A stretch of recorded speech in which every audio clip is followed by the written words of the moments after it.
The remission of sins is necessary for incorporation into the mystical body, and remission of sins is an indispensable component of true justification, by which one is fruitfully united to Jesus Christ, and the words, quote, "for you and for many," denote the members of the mystical body who have received such remission.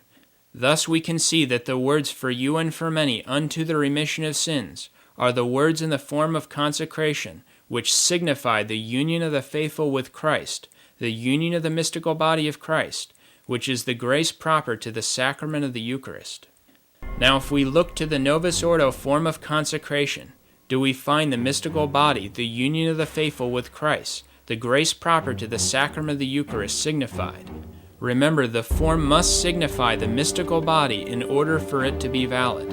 Here is the form of consecration in the new Mass or Novus Ordo. "This is my body, this is the cup of my blood, the blood of the new and everlasting covenant.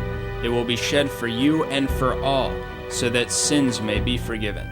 Is the union of the mystical body of Christ signified by the words "for you and for all, so that sins may be forgiven"? No. Are all men part of the mystical body? No. Are all men part of the faithful united with Christ? No. We can see very clearly that the new Mass most certainly does not signify the union of the mystical body, the grace proper to the sacrament of the Eucharist, and therefore it is not a valid sacrament.